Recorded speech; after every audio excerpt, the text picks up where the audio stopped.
এটুকু রোজা যদি আমরা পালন করতে না পারি, এত বড় সুযোগ, জান্নাতের দরজা খোলা, জাহান্নামের দরজা বন্ধ, রহমতের দুয়ার খোলা, শয়তানকে শেকলে বন্দী। আল্লাহর নবী বলছে একটা নফল একটা ফরজের সমান, একটা ফরজ 70টা ফরজের সমান। শুরুটা রহমত, মধ্যখানটা মাগফিরাত, শেষটা নাজাত। এক একটা নেকি বাড়তে বাড়তে আল্লাহ তাআলা নিজের হাতে নেকি ফেরেশতাকে দিয়ে না লিখিয়ে নিজে লেখেন। এত কথা, এত কথা, এত কথা, এত ফজিলত, এত কিছু নবীজি বললেন আমার বাপ আমার ভাই। এরপরেও যে ব্যক্তি রমজানের কদর করলো না, তার উপরে আল্লাহর লানত, ফেরেশতার লানত, মুহাম্মদুর রাসূলুল্লাহর লানত। তোর উপরে খোদার গজব পড়ে, তোর উপরে খোদার লানত। হ্যাঁ, এটা আমি বলিনি, এটা জিবরাইল বলে গেছেন। কি জিবরাইল নবীজির কাছে রমজানের লাস্টে আইয়া বলছে, নবী এত বড় রমজান, আপনার এত কাকুতি মিনতি, আপনার এতগুলো ফজিলতের কথা শোনার পরেও আপনার যেই নাফরমান উম্মত রমজানকে কদর করলো না, তার উপরে আল্লাহর লানত, আমি জিবরাইলের লানত, ফেরেশতার লানত। নবী বলছে আমিন। হ্যাঁ জিবরাইল, আমি তো বদদুয়া দিতে চাচ্ছিলাম না, আমি অভিশাপ দিতে চাচ্ছিলাম না, কিন্তু আজকে আমি রাসূল আর সহ্য করতে পারলাম না এমন নাফরমান উম্মতের উপরে আমি মুহাম্মদের লানত। আমিন, আমিও মেনে নিলাম। যা যা বেঈমান, যা তুই মোবাইলে তুই, যা তুই নারী নিয়ে থাক, তুই সুদের আড্ডা, ঘুষের আড্ডা, যা তুই বিড়ির আড্ডাতে থাক, যা, ঠিক আছে, তুই জীবন এভাবেই শেষ কর, যা না ফোন, ঠিক আছে, দুনিয়াই তো ভোগ করবি না, তো 60 বছর 70 বছর। এরপরে আবু জেহেল দুনিয়াতে মাটির উপরে মাতবরি করছে কতদিন, মাটির নিচে পড়ে আছে আজ কতদিন? এই মিয়া বলেন না কেন? ফেরাউন মাটির উপরে ছিল কতদিন, আজ মাটির নিচে কতদিন? নমরুদ মাটির উপরে ছিল কতদিন, মাটির নিচে কতদিন? মাহে রমজানের যখন চাঁদ উঠে, আল্লাহ নবী সাল্লাল্লাহু আলাইহি ওয়াসাল্লাম বলেন, ফেরেশতা ডেকে ডেকে বলে, ইয়া বাগিয়াল খাইরে আকবিল, হে নেক কাজের আগ্রহীরা এগিয়ে আসো, ইয়া বাগিয়াশ শাররি আকসির, হে মন্দ গুনাহের কাজের আগ্রহীরা এবার তো থামো। এটা রমজান। মদখোর এবার থামো, নেশাখোর এবার থামো, জুয়ারি এবার থামো, সুদখোর থামো না এবার। বেপরদা মা, এই মা অটোতে উঠো না, সিএনজিতে উঠো না, ওই বাজারে যাইও না মা, এটা রমজান। জুতা, শাড়ি, প্যান্ট, গহনা, অলংকার অন্য মাসে কিনো, এ মাসে যাইও না, এটা রমজান, এটা রমজান। থামো তো যুবক ভাই, মোবাইল টিপো। আহ, ওই দেখেন পিছনে অনেক ছেলে কথা বলে, হায় অপদার্থ জিন্দেগি। কে বলবে, কাকে বলবে, কাকে ফিরাবে, কে ফিরাবে? একজনে কি আর সম্ভব? বাবাদের কোনো হাল ছেড়ে দিছে, মারা হাল ছেড়ে দিছে, অভিভাবকরা হাল ছেড়ে দিছে, সন্তানের পতন দেখতেছে, অধপতন, চুল, চেহারা, আপন ঘরে ঘুমায়া, মা বাপ জীবিত, কোনোদিন এক ওয়াক্ত নামাজ পড়ে না, ফজরের নামাজ পড়ে না, সারা রাত মোবাইলে উলঙ্গ ছবি দেখে, ব্যর্থ মা বাপ তাকায়া তাকায়া নিজ সন্তানের এই ধস দেখতেছে। আহ, আফসোসের ব্যাপার, আফসোসের। আপন স্বামী নিজের ব্যর্থতার কারণে নিজের স্ত্রীর বেপরদিগি দেখতেছে, কিছুই করতে পারতেছে না, মনে হয় যেন সে ব্যর্থ কাপুরুষ। বউটা ডেলি বেডি বাজারে যায়, মার্কেটে যায়, রঙ্গরসে হাসে, কথা কয়, টাইট কাপড় পরা, বোরখা নামের একটা টাইট জামা পরে রাখছে, লাল, নীল, হলুদ, কমলা, বেগুনি। স্বামী বেচারা অপদার্থের মতো, অসহায়ের মতো তাকায় আছে।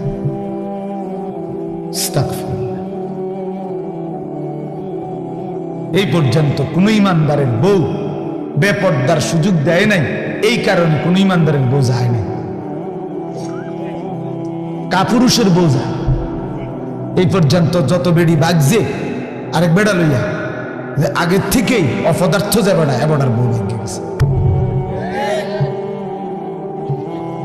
কথা বুঝছেন? দিন যে মানে সে ক্ষতিগ্রস্ত হয় না, ক্ষতিগ্রস্ত হয় না। এজন্য এটা ব্যর্থতার কথা। রাগ হবেন না চাচা, এটা কাপুরুষের কথা। জনকার ফুলাফানি শুনে না মানে তো আপনি সিদ্ধান্ত নিয়ে নিলেন। কে কেমনে সিদ্ধান্ত নিলেন? অনকার ফুতে আর কথা শুনে না কেন?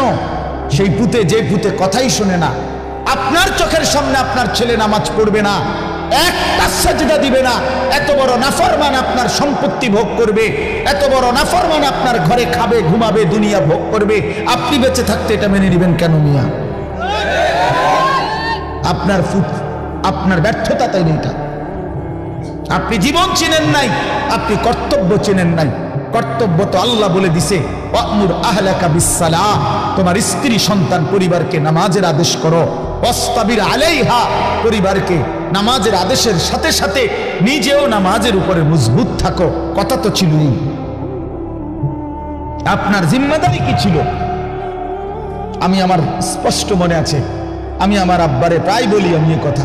আমার আব্বারে আমার জীবনে আমি একবার বলছিলাম, পড়ালেখার জীবনে, আব্বা আমি এই মাদ্রাসায় পড়তাম না, আমার মাদ্রাসাটা বদলাই দিবে শুধু। কসম খোদা, আমার আব্বা সাথে সাথে বলছে, বেটা পরের বেলা ভাতের লোকমা আমার ঘরে দিও না, এক লোকমা ভাত খাইবে না, সাবধান, বেরো। আমি যেখানে পড়তে দিছি এখানেই পড়তে হবে, নয়তো তোমার মতো করে কামাই করে ফরো, নইলে ঘাস কাটো যাও। আমি কানতে কানতে চলে গেছি মাদ্রাসায়। বুঝছি এই বাপ শক্ত বাপ, এই বাপ আসলে ভাত খাইতে দিব না। বাবার সেই কঠোর শাসন, আমার বিশ্বাস আল্লাহ তাআলা আপনাদের সামনে বসবার তৌফিক দিয়েছে।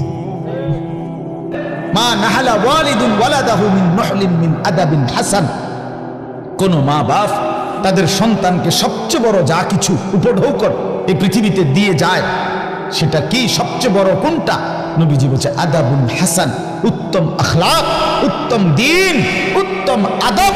এটা যারা শিখিয়ে গেল তারাই তাদের সন্তানকে সর্বশ্রেষ্ঠ নিয়ামত দিয়ে গেল। রাসূলুল্লাহ সাল্লাল্লাহু আলাইহি ওয়াসাল্লাম বলেন, নবীজি বলছে, এক সাহাবী জিজ্ঞেস করছে, ইয়া রাসূলুল্লাহ মা হাক্কুল ওয়ালাদ, সন্তানের হক কি? আলাল ওয়ালিদ, পিতামাতার উপর। নবীজি বলছেন আন ইউহসিনা ইসমাহু ওয়া ইউহসিনা আদাবাহু। নবীজি বলছে তার প্রথম হক দুইটা, তার জন্মের পরে তার একটি সুন্দর নাম রাখা, আরেকটা হক তাকে উত্তম আদব, উত্তম আখলাক শিখানো। হযরত আলী রাদিয়াল্লাহু তাআলা আনহু বলছেন, কোরআনে আছে, ইয়া আইয়ুহাল্লাযীনা আমানু কু আনফুসাকুম ওয়া আহলিকুম নারা, হে ঈমানদারগণ তোমরা তোমাদের নিজেদেরকে এবং পরিবার পরিজনকে জাহান্নামের আগুন থেকে বাঁচাও। এটা আপনারা শুনছেন না কথা? এটা তো হযরত আলী এই আয়াতের তাফসিরে বলছে পরিবারকে জাহান্নামের আগুন থেকে বাঁচাও কিভাবে? তো হযরত আলী বলছে আল্লিমুহুম ওয়া আদ্দিবুহুম, তোমরা তোমাদের পরিবারের সদস্যদেরকে কোরআন সুন্নাহর ইলম শিখাও এবং কোরআন সুন্নাহর আদব আখলাক শিখাও, তাইলেই জাহান্নামের আগুন থেকে বাঁচাও। যেই মা বাপ, সাফ কথা, আপনারা যারা আপনাদের ছেলে মেয়েকে ছোট্টবেলায় আল্লাহর কোরআন রাসূলের সুন্নাহ থেকে বঞ্চিত করেছেন, কসম খোদার মনে রাখেন হাসরের ময়দানে চূড়ান্ত ভাবে লাঞ্ছিত হবেন, বেইজ্জতি হবেন, কোটি কোটি হাসরের মানুষের সামনে অপদস্থ হবেন। কার হাতে? কার হাতে লাঞ্ছিত হবেন? আপনার ছেলেটার হাতে, আপনার মেয়েটার হাতে, অন্য কারো বেড়াইতে রাতে না, আমনের ফুতের হাতে। আমনের ফুত, আমনের জি, যাকে আপনি দিন শিখান নাই, নামাজ শিখান নাই, বঞ্চিত করেছেন কোরআন সুন্নাহ থেকে, সে সেদিন আল্লাহর কাছে বলবে, আল্লাহ আজ আমি মা বাপকে বেইজ্জতি করি, ওরা আমারে বরবাদ করে দিছে, আজ আমি জাহান্নামী হলাম ওদের খামখেয়ালির কারণে। 7 বছর বয়সে আল্লাহ আমি কিছুই বুঝতাম না, 6 বছর বয়সে আমি অবুঝ ছিলাম। সেদিন যদি তারা মজবুত সিদ্ধান্ত নিত আমাকে দিন শেখাবে, তাহলে আমার এই ভুল হতো না। রব্বানা গালাবাত আলাইনা শিকওয়াতুনা, কোরআনে আছে, জাহান্নামী জাহান্নামের ভীষণ আগুনে উথাল পাতাল ঢেউ খাবে, আর আল্লাহকে বলবে, আল্লাহ আমার এই কপাল মন্দ, আমি দুর্ভাগা কপাল করছি, আল্লাহ আমার কপালটা মন্দ, আমি করলামটা কি? এত সুন্দর হায়াত কি করলাম, কিভাবে নষ্ট করে দিল? অকুন্না কওমান দাল্লিন। আর জাহান্নামী বলবে, আল্লাহ আমি এক পথভ্রষ্ট গ্রুপের, সম্প্রদায়ের এক পথভ্রষ্ট গ্রুপ, নাফরমান গ্রুপের অন্তর্ভুক্ত ছিলাম। আমি যাদের সাথে চলতাম ফিরতাম, ওরা বিড়ি খাইতো, মদ খাইতো, গাঁজা খাইতো, সুদ খাইতো, ঘুষ খাইতো, কথায় কথায় গাইল লাইতো, নারীর ছবি, নাচ গান, নর্তকীর ছবি, উলঙ্গ দৃশ্য দেখত। আল্লাহ আমি ভালো মানুষ পাই নাই, কোনোদিন একটা ভালো মানুষের ছোঁয়া পাইনি, ফলে আজ আমি ধ্বংস হয়ে গেছি। উত্তম সঙ্গী অনেক বড় নিয়ামত। আমার ড্রাইভার, আমার এই সারা জীবন, যে 5 বছর সে আমার গাড়ি চালায়, আমি যতবার তারে চলার পথে নামাজের কথা মনে করাইছি, আমার চাইতে কমপক্ষে 1000 বার বেশি সে আমারে মনে করাইছে। ঠিকই 5 ওয়াক্ত নামাজের জন্য তার খেয়াল জামাত ধরার প্রতি আমার চাইতে 100 গুণ বেশি, 100 গুণ বেশি। আলহামদুলিল্লাহ, আল্লাহর দয়া, আল্লাহর দয়া। আমি তো মনে করি আল্লাহ পাকের মেহেরবানি, এই বছর, এই যে আগামী শুক্রবার আমার উমরার ফ্লাইট, সেও যাবে আমার সাথে। বলছে আমি কেমনে যাবো, কেমনে যাবে চাইবেন, কেমনে যাবেন, আল্লাহ ব্যবস্থা করবো। সে যাবে ইনশাআল্লাহ, তারও ফ্লাইট আমার সাথে, আমার শায়েখের সাথে। এই জন্য বললাম, জাহান্নামী বলবে, আল্লাহ আমি ভালো মানুষ পাই। যুবক ছেলেরা আফসোস করে এই অসৎ বন্ধুর জন্য, যে তোমারে নারীর ছবি, নাচ গান আর বিকৃত হাসি দিয়ে নষ্ট করে দিছে। তোমারে কোনো মেয়ের সাথে লাইন করায় দিছে, তোমারে কোনো জুয়ার আড্ডায় শিখায় দিছে, তোমারে কোনো মদের আড্ডায় নিয়ে গেছে। মাথা নোয়াইও না, মাথা নোয়াইলে কি লাভ? আমার থেকে বাঁচে গেলে তো লাভ নেই, আল্লাহর থেকে বাঁচবে কিভাবে সেটা ভেবে দেখে। আমি তো এমনিই চলে যাব, একটু পরে আমি চলে যাব না, আপনারা আপনাদের পথে চলে যাবেন না, তো কে কার কাছে আটকে? কিন্তু আল্লাহর কাছে। এই জন্য আজকে রমজান সামনেই, আমরা সবাই মিলে নিয়ত করি আমরা বদলাবো ইনশাআল্লাহ। মান লাম ইয়াদা কাওলা যুর ওয়াল আমালা বিহি ফালাইসা লিল্লাহি হাজাতুন আন ইয়াদা তাআমাহু ওয়া শারাবাহু।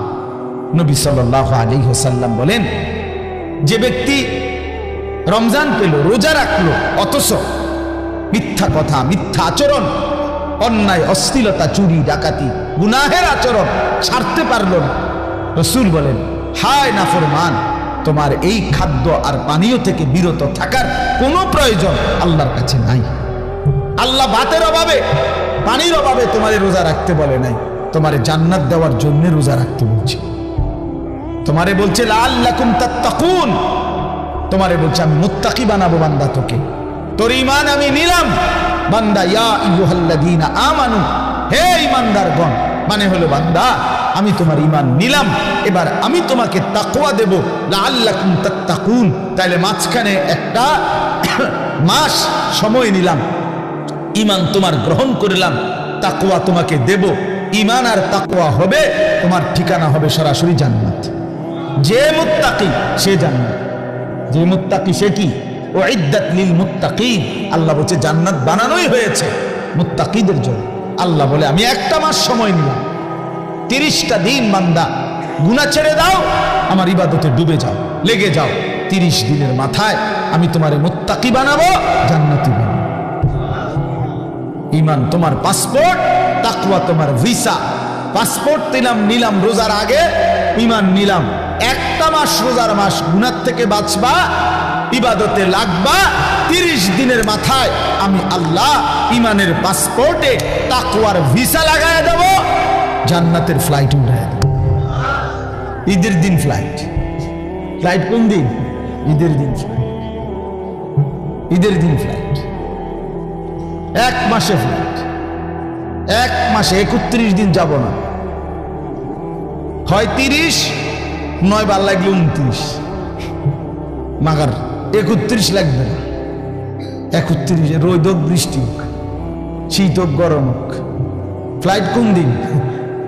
ঈদের দিন, জান্নাতের ফ্লাইট। হাদিসে আছে ঈদের দিন আল্লাহর নেয়ামত প্রাপ্ত জান্নাতি বান্দা রোজাদার যখন আল্লাহর ইবাদত ঈদের নামাজ পড়ে তো ফেরেশতারা ডেকে বলে, যাও আল্লাহর বান্দা, খুশি খুশি যাও, কাদ গাফারাল্লাহু লাকুম, আল্লাহ তোমাকে পুরা মাফ করে দিয়েছে, যাও খুশি খুশি। ফারজিউ রাশিদিনা ইলা রিহালি, যার যার ঘরে খুশি খুশি দিলে সন্তুষ্ট চিত্তে ফিরে যাও, যাও রেডি হও জান্নাতের জন্য প্রস্তুতি নাও। এই জন্য ইনশাআল্লাহ রমজানকে কাজে লাগাও, ঠিক আছে ইনশাআল্লাহ? বলেন ইনশাআল্লাহ। দেখেন আল্লাহ স্পষ্ট বলছে 5টা আয়াতে, কোরআনুল কারীমের সূরা বাকারা 183 নম্বর আয়াত থেকে 187, 5টি আয়াতে রোজার কথা, রমজানের কথা বিস্তারিত বলছে। বলে আল্লাহ লাস্ট বলছে কাযালিকা ইউবাইয়িনুল্লাহু আয়াতিহি লিন-নাস, আল্লাহ বলে বন্ধু আমি এভাবেই পরিষ্কার করে আমার বান্দাদের জন্য আমার আয়াত, আমার বিধান, আমার কথা স্পষ্ট করে বলে দিলাম, লাআল্লাহুম ইয়াত্তাকুন, যেন সকলেই মুত্তাকি হতে পারে, জান্নাতি হতে পারে।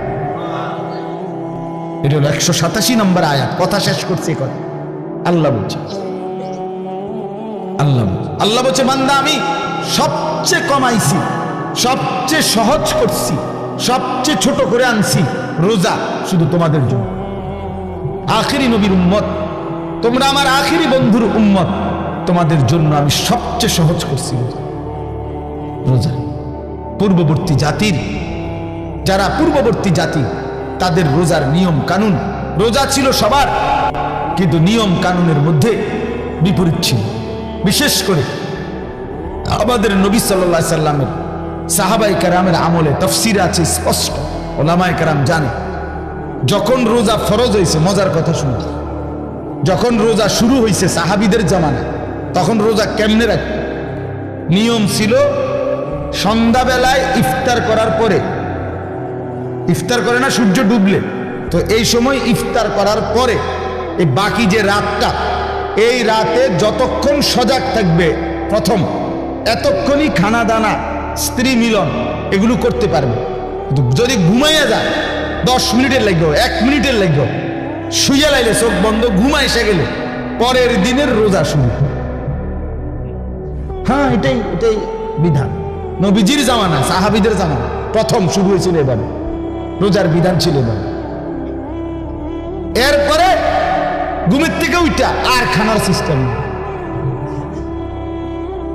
এক সাহাবী হযরত কাইস ইবনে সারমা আনসারী সাহাবী, উনি এরকম সারাদিন রোজা রাখছে, রাইখা সন্ধ্যাবেলা ইফতারের টাইমে ঘরে আসছে। স্ত্রীকে বলছে ইফতার কিছু আছে কি? স্ত্রী বলছে কিছুই নাই ঘরে, আপনি একটু অপেক্ষা করেন, বসেন, আমি পাশের বাড়ির থেকে কিছু খাবার বা কিছু নিয়ে আসি। স্ত্রী গেছে পাশের ঘরে, কিছুটা তাদের কাছ থেকে খাবার ধার নিয়ে ঘরে আসছে। আয়সা দেখে ওনার স্বামী সারাদিন ক্লান্তিতে মেহনত করে আসছে, একটু কাইত হয়েছিল, ঘুমায় আসছে। এখন স্ত্রী তো ঘুম থেকে জাগায় বলতেছে ইন্নালিল্লাহ, আপনার তো রোজা শুরু হয়ে গেছে। বলছে হ্যাঁ, আমি আর কি করবো এখন, তার কিছুই খাইতে পারে না। তো আজকের সারাদিন উপাস, সারা রাত উপাস, পরের দিন দুপুর বেলা এই সাহাবী বেহুশ হয়ে গেছে, আর উঠতে পারতেছে না। কেন? লাগাতার এই কষ্ট। কথা বুঝছি কি? এখান দিয়ে 12, ওখান দিয়ে 12, 24 ঘন্টা, আরো ওখান দিয়ে ধরেন আপনি 6-7 ঘন্টা, প্রায় 30-32 ঘন্টা পরে উনি কি হয়ে গেছে? বেহুশ হয়ে গেছে। নবী সাল্লাল্লাহু আলাইহি ওয়াসাল্লামের কাছে জানানো হয়েছে। আরেক সাহাবী রাত্রিবেলা ঘুম থেকে উঠে বেখেয়ালে ওনার স্ত্রীর সাথে মিলিত হয়েছে, তো ওনারও বড় ক্ষতি হইল, কারণ রোজা তো শুরু হয়ে গেছে। এই দুইজনের দুই বিষয়ের কারণে আল্লাহ তাআলা বলছেন বন্ধু ঠিক আছে চলেন আরো কমান, আপনাকে যে আমি ভালোবাসি, আল্লাহ বলছেন বন্ধু আপনাকে যে খুব পছন্দ করি, আপনার উম্মত তো আপনাকে ভালোবাসলে আপনার সাথে যা কিছু সব কিছুকেই আমি ভালোবাসি, আপনার উম্মতকেও ভালোবাসি, আপনার গায়ের চাদরকে ভালোবাসি, আপনার গায়ের কম্বলকেও ভালোবাসি। কোরআনে আছে, ইয়া আইয়ুহাল মুজাম্মিল, ইয়া আইয়ুহাল মুদ্দাসসির। নবীজি কখনো চাদর গায়ে দিছেন, আল্লাহ বলছে হে চাদর পরা নবী। নবীজি কম্বল গায়ে দিছেন, তা আল্লাহ বলছে হে কম্বল পরা বন্ধু আমার। তার মানে কি, এটা কেমন মায়ের কথা। রুমালওয়ালা ভাই, আমরা বলি না এটা। আল্লাহ যেন বলছে বন্ধু আপনার সাথে যা লাগে সব আমার কাছে প্রিয় হয়। চাদরও দামি, কম্বলও দামি। আয় হায়, যদি চাদর দামি হয়, কম্বলও দামি হয় নবীর সাথে, আপনি আমি লাগলে কি পরিমাণ দামি হবে। তাহলে কেন দাড়ি কাটেন? দাড়ি কাটেন কেন? মাফ কাটেন, এটা অভদ্রতা, অসুন্দর। পৃথিবীর কোন গবেষক, দার্শনিক, পণ্ডিত, বুদ্ধিজীবী, কাফের, মুশরিক, বেঈমান, ইহুদি, খ্রিস্টান, নাস্তিক, মুরতাদ, হিন্দু, বৌদ্ধ, পৃথিবীর কেউ, কোন গবেষক, আমি চ্যালেঞ্জ করলাম, কোন বুদ্ধিজীবী, কাফেরও আজ পর্যন্ত গবেষণা করে প্রমাণ করতে পারে নাই যে দাড়িওয়ালা চেহারার চাইতে শেবওয়ালা দাড়িবিহীন চেহারা সুন্দর, হ্যান্ডসাম। এটা কি যুক্তিতে, কি গবেষণাতে, কি মেশিনে ধরা খাইছে? এটা কথা বোঝেন নাই আপনি? আপনি কদ্দুর জানলে আমার কদ্দুর দেখাইয়েন, এরপরে প্রমাণ যদি করতে পারেন তো জেনে আমার বিচার করণ দরকার, আমি হেনে যাবো বিচারে লেগে। দাড়িবিহীন চেহারার চাইতে দাড়িওয়ালা চেহারা লক্ষ কোটি গুণ বেশি সুন্দর, তুলনাই হয় না বেটা। এ তো কাপুরুষের চেহারা, যে নিজের দেহকে বিকৃত করে, নিজের শরীর চেহারাকে যে বিকৃত করে দেয়, তার হিম্মত কোথায়, সাহস কোথায়, তার পৌরুষ কোথায়, বীরত্ব কোথায়? নিজের চেহারাকে যে বিকৃত করে, নিজের চেহারা নিয়ে যে নিজে লজ্জিত, তো তার ইজ্জত দিব কে? তারে সম্মান দিবে কে? আল্লাহ আমাদেরকে মাফ করে দেন। তো আল্লাহ তাআলা বললেন, তো এই দুই সাহাবী, দুইটা ঘটনা ঘটলো, আল্লাহ তাআলা বললেন বন্ধু চলেন সহজ করে দিন, আরো সহজ করে। কুলু ওয়াশরাবু, এই যে দেখেন, উহিল্লা লাকুম লাইলাতাস সিয়ামির রাফাসু ইলা নিসাইকুম। আল্লাহ বলে এখন থেকে বন্ধু আপনি আপনার উম্মতকে বলেন, প্রত্যেকটা ইমানদার পুরুষ রোজাদারের জন্য সন্ধ্যা সূর্যাস্তের পরে রাত সুবহে সাদিক পর্যন্ত পুরা রাত, এবার আর কোনো ঘুম যাক বা না যাক, কোনো নিষেধাজ্ঞা আর নাই। সে তার স্ত্রীর সাথে মিলিত হওয়া, স্ত্রীর সাথে থাকা তার জন্য পুরাপুরি বৈধ করা হবে। হুন্না লিবাসুল লাকুম ওয়া আনতুম লিবাসুল লাহুন্না। স্ত্রী তো স্বামীর পোশাক, স্বামী তো স্ত্রীর পোশাক। একজন আরেকজনের সাথে মিলে মিশে থাকবে, এটাই তো ইনসাফ, এটাই তো আল্লাহর চাওয়া। স্বামী যদি স্ত্রীর কাছে আপনার আকর্ষণীয় না হয়, স্ত্রী যদি স্বামীর কাছে আকর্ষণীয় না হয়, বেডিও যদি বাইরের বেড হইতে লেগে আগ্রহী, এবারও যদি বাইরের বেড হইতে লেগে আগ্রহী, তো এই দুই অপদার্থ কি এর স্বামী স্ত্রী নিফেলাস ঠিক না? কি রে বেড়া, তুই বেটা তোমার বউ আছে ঘরে, তুমি রং মানুষের বেড়ি বউ খুব কোথাকার, তোমার তো রোদে টাঙ্গাই তুমি দরকার। যে মহিলা তার স্বামী আছে, সে পর পুরুষের প্রতি আসক্ত। এখান থেকে মুরাদনগর যাবে একজোড়া জুতা কিন্তু এবুড়ি রে সিএনজি আইয়া হরন দিতে আছে আধা ঘন্টা ধরে, এবুড়ি রেডি। হ্যাঁ রেডি, আগো বাইরন না না রাখো না, কিন্তু রেডি হইতেছে, এবুড়ি রেডি। এই পাউডার ডলতে আছে, ফেয়ার এন্ড লাভলি ডলতে আছে, মেকআপ ডলতে আছে। আরে বোন, আরে মা, কারে দেখাই এই রঙ্গরসের যৌবন, এই গহনা, এই অলংকার, এই প্রসাদনী কাকে দেখাই? কাকে দেখাইবার জন্য 1 ঘন্টা ধরে সাজলা? রাস্তার ওই লম্পট বখাটে যে তোমার এদিকে অবৈধ কল্পনা করে, অশ্লীল কামনা করে সে, অথচ নিজ স্বামী বেচারা যদি বলে কদ্দুর কাপড় চোপড় কদ্দুর বদলাইয়া সুন্দর করে পাউডার টাউডার বা কদ্দুর সুন্দর করে ভালো হইয়া থাকো, স্বামীর সামনে আসো, কথা কয় দেবে বাত রাইনতে রাইনতে জান শেষ, কথা কইতে তো সুন্দর লাগে। এই দিছে বেড়ার যায় জামাইয়ের 14 গোষ্ঠী উড়ে গেছে, জামাইয়ের কপালে ভালো কাপড়, ভালো প্রসাদনী কিছুই জোটে না। জোটে রাস্তার বখাটের কথা। আস্তাগফিরুল্লাহ, আস্তাগফিরুল্লাহ, আস্তাগফিরুল্লাহ। আল্লাহ আমাদেরকে মাফ করে দেন। আল্লাহ বলেন এজন্য কি চমৎকার কথা, হুন্না লিবাসুল লাকুম ওয়া আনতুম লিবাসুল লাহুন। আল্লাহ বলে স্ত্রীরা এ তো স্বামীর পোশাক, স্বামী এ তো স্ত্রীর পোশাক, মিলেমিশে একাকার। সুবহানাল্লাহ। এরপরে আল্লাহ বলেন আলিমাল্লাহু আন্নাকুম কুনতুম তাখতানুনা আনফুসাকুম ফাতাবা আলাইকুম ওয়া আফা আনকুম। আমি জানি তোমাদের কেউ রাত গভীরে স্ত্রীর সাথে মেলামেশা করে ফেলেছো, ভুল হয়ে গেছে, ঠিক আছে, আমি তওবা করো, আমি মাফ করে দিলাম। ফালআনা বাশিরুহুন্না ওয়াবতাগু মা কাতাবাল্লাহু লাকুম। এখন আমি তোমাদের জন্য অনুমতি দিয়ে দিলাম, এখন হালাল করে দিলাম, বৈধ করে দিলাম, তোমরা আমার সিদ্ধান্ত হুকুম তালাশ করো, অর্থাৎ এখন তোমাদের জন্য অনুমতি দেওয়া হয়। এরপরে আল্লাহ বলেন ওই আরেক সাহাবীর ঘটনা রয়েছে না, ওইটা যে কি হয়ে গেছে, তো আল্লাহ বলছে ওয়াকুলু ওয়াশরাবু, এবং সাথে সাথে খাও, পান করো, হাত্তা ইয়াতাবায়্যানা লাকুমুল খাইতুল আবিয়াদু মিনাল খাইতিল আসওয়াদি মিনাল ফাজর, একেবারে সাদা সুতা কালো সুতা থেকে আলাদা করা পর্যন্ত খাও, পান করো। তার মানে রাত্রির কালো রেখা থেকে যখন সুবহে সাদিকের সাদা নতুন রেখা আসে, দাগ আসে, রেখা, সাদা রেখা, ওই পর্যন্ত খাইতে থাকে।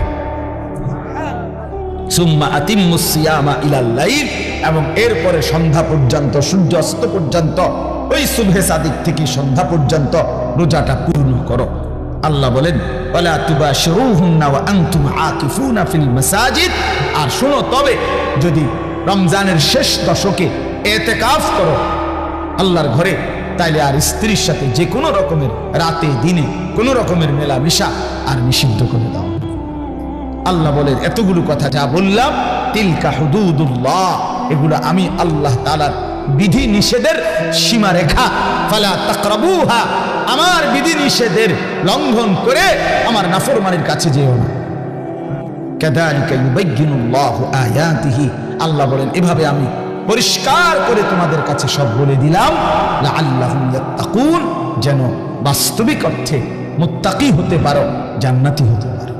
এজন্য বাপ আমাদের জন্য আল্লাহ তাআলা সবচেয়ে সহজ করে দিয়েছেন রমজান, অনেক কমাই আনছেন। কোরআনে আছে ইউরিদুল্লাহু বিকুমুল ইউসরা ওয়ালা ইউরিদু বিকুমুল উসরা। আল্লাহ বলেন আমি তোমাদেরকে সহজ করতে চাই, কঠিন করতে চাই না। অতএব আমাদের জন্য আল্লাহই সহজ করেছেন, সহজ করেছেন আমাদের জন্য সুবহে সাদিক থেকে সূর্যাস্ত পর্যন্ত খাদ্য পানীয় স্ত্রী মিলন থেকে বিরত থাকতে বলছেন। আর সারা বছরের মতো চলমান গুনাহ বাঁচতে বলছেন, ইবাদতে লেগে থাকতে বলছেন। তাইলে অতিরিক্ত আহামরি খুব কঠিন কোনো বোঝা আমাদেরকে চাপায় দিছেন। রমজান মানে কি 50 কেজি চালের বস্তা কান্দে লইয়া দাঁড়ায় থাকা, রোজা মানে কি সিমেন্টের বস্তা একটা লইয়া খাড়ায় থাও নাকি? তাই এখানে কঠিন কি? এটুকু রোজা যদি আমরা পালন করতে না পারি, এত বড় সুযোগ, জান্নাতের দরজা খোলা, জাহান্নামের দরজা বন্ধ, রহমতের দুয়ার খোলা, শয়তানকে শেকলে বন্দী। আল্লাহর নবী বলছে একটা নফল একটা ফরজের সমান, একটা ফরজ 70টা ফরজের সমান। শুরুটা রহমত, মধ্যখানটা মাগফিরাত, শেষটা নাজাত। এক একটা নেকি বাড়তে বাড়তে আল্লাহ তাআলা নিজের হাতে নেকি ফেরেশতাকে দিয়ে না লিখিয়ে নিজে লেখেন। এত কথা, এত কথা, এত কথা, এত ফজিলত, এত কিছু নবীজি বললেন আমার বাপ, আমার ভাই। এরপরেও যে ব্যক্তি রমজানের কদর করলো না, তার উপরে আল্লাহর লানত, ফেরেশতার লানত, মুহাম্মদুর রাসূলুল্লাহর লানত। তোর উপরে খোদার গজব পড়বে, তোর উপরে খোদার লানত পড়বে। হ্যাঁ, এটা আমি বলিনি, এটা জিবরাইল বলে গেছেন। কি জিবরাইল নবীজির কাছে রমজানের লাস্টে আইয়া বলছে, নবী এত বড় রমজান, আপনার এত কাকুতি মিনতি, আপনার এতগুলো ফজিলতের কথা শোনার পরেও আপনার যেই নাফরমান উম্মত রমজানকে কদর করলো না, তার উপরে আল্লাহর লানত, আমি জিব্রাইলের লানত, ফেরেশতার লানত। নবী বলছে আমিন। হ্যাঁ জিব্রাইল, আমি তো বদদুয়া দিতে চাচ্ছিলাম না, আমি অভিশাপ দিতে চাচ্ছিলাম না, কিন্তু আজকে আমি রাসূল আর সহ্য করতে পারলাম না এমন নাফরমান উম্মতের উপরে আমি মুহাম্মদের